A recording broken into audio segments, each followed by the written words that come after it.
So hey everyone, welcome back to my channel. তোমরা সবাই কেমন আছো? আশা করি ভালো আছো।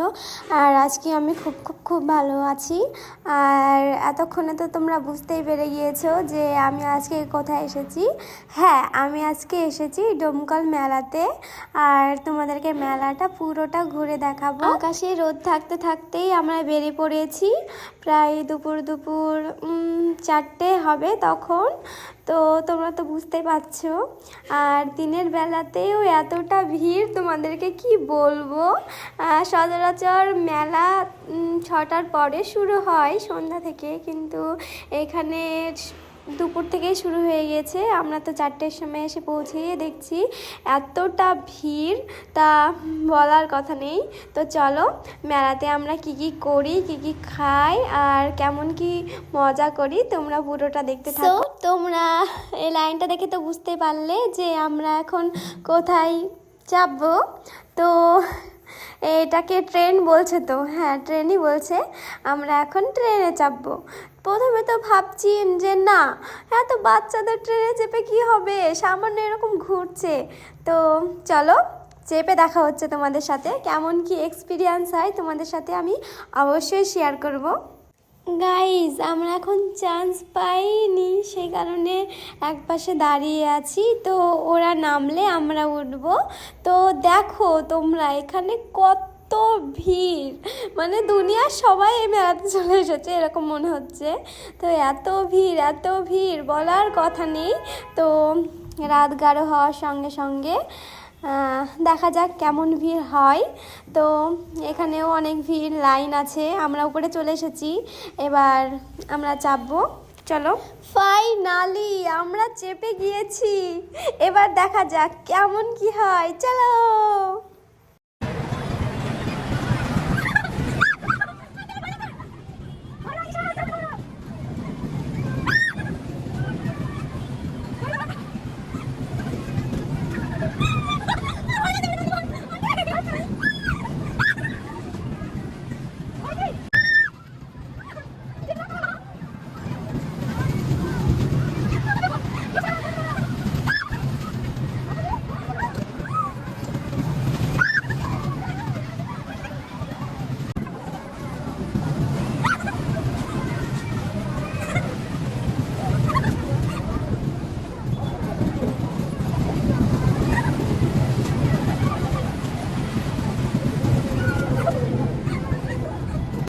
গাইজ, আমি প্রথমে তো ভেবেছিলাম বাচ্চাদের ট্রেন শুধু ঘুরছে, কোনো রকম রিস্ক নেই। ভাই চাপার পরে আমার কি বলবো, আমার অবস্থা খুবই খারাপ হয়ে গেছে। এখানে তো আমার চোখ দিয়ে জল পড়তে লেগেছে, মানে এতটা খারাপ হয়ে গেছে। তো চলো এবার আমাদের ভাবছিলাম ওই নাগরদোলাতে চাপবো, কিন্তু এখানে উঠে আমার অবস্থা এরকম। যাই হোক, এবার চলো ফুচকা খাই। আর এখানে কাকু সুন্দরভাবে ফুচকা খাওয়া শেষে আমরা পাপড়ি চাট খেতে এসেছি। সুন্দরভাবে পাপড়ি চাটগুলো রেডি করছে। তো চলো এবার পাপড়ি চাটটা খেয়ে আমরা অন্য কোথাও যাই। সো তোমরা তো এখানে দেখতেই পাচ্ছ, এখানে প্রায় অন্ধকার হয়ে গিয়েছে আর চারিদিকে লাইটিং দিয়ে দিয়েছে। এই জায়গাটা খুবই সুন্দর লাগছে ওই নাগরদোল্লাতে। আর এটা কি বলছে আমি জানি না, তবে তোমরা দেখো কত সুন্দর লাইটিং দিয়েছে। খুব ভালো লাগছে। আর রাত্রি গাঢ় হওয়ার পরই দেখো কতটা মানুষের ভিড়। তো চলো এখন মেলার মধ্যে যাওয়া যাক। তো মেলার মধ্যে এসে আমরা সেই কি বলবো, মেয়েদের আকর্ষণের জায়গায় চলে এসেছি। তো তোমরা দেখো এখানে দোকান পাশার বেশ ভালোই বসেছে।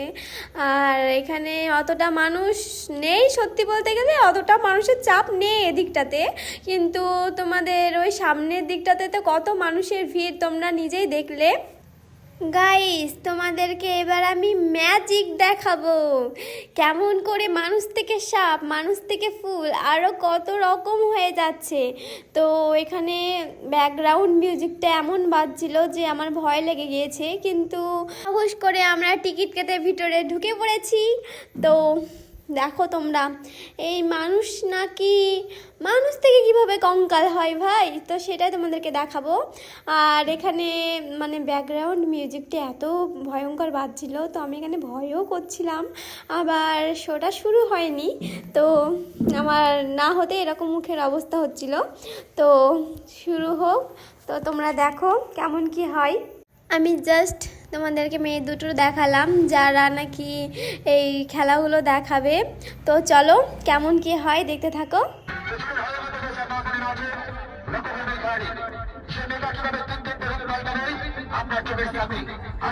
গাইস দেখো, হঠাৎ করে লাইটটা অফ হয়ে যাওয়ার পরে চোখের সামনে হুট করে চলে এসেছে। আর তোমরা তো এখানে দেখতেই পাচ্ছ যে একটা মানুষ থেকে কিভাবে কঙ্কালে পরিণত হচ্ছে। আর ব্যাকগ্রাউন্ড মিউজিকটা কি বলবো, কি ভয়ানক ছিল তা বলার কথা নেই, মানে হৃদয় কেঁপে গেছে এরকম অবস্থা। এবার এখানে দেখো, এবার একটা মানুষ থেকে কীভাবে ফুল হয়ে যায়, মানে ফুলের তৈরি। তো এটা দেখতে খুব ভালো লাগছিল যে মানুষ থেকে ফুলের মানে থোকা হয়ে গিয়েছে, এটাতে অতটা ভয় লাগেনি। গাইস ব্যাকগ্রাউন্ডে সাপের মিউজিক বাজছে, আর এখানটায় এই মেয়েটা চোখের নিমেষে কিভাবে একটা সাপে পরিণত হচ্ছে তোমরা দেখো। এটা ভয়ঙ্কর ছিল, সামনাসামনি দেখেছি, মিউজিকটা বাজছিল, খুব ভয় লাগছিল। তো এটা মানে ছেলে ভোলানো লাইটের খেলা, তোমরা বুঝতে পারছো, আমিও বুঝতে পারছি, কিন্তু ভালো লেগেছে। যাই হোক, তো চলো, হয়ে গিয়েছে, এবার রাত গাঢ় হয়েছে। আর তোমরা জাস্ট ভিড়টা দেখো, এটাখানে কতটা ভিড় হয়েছে, তো মানে মানুষ দাঁড়ানোর জায়গা নেই।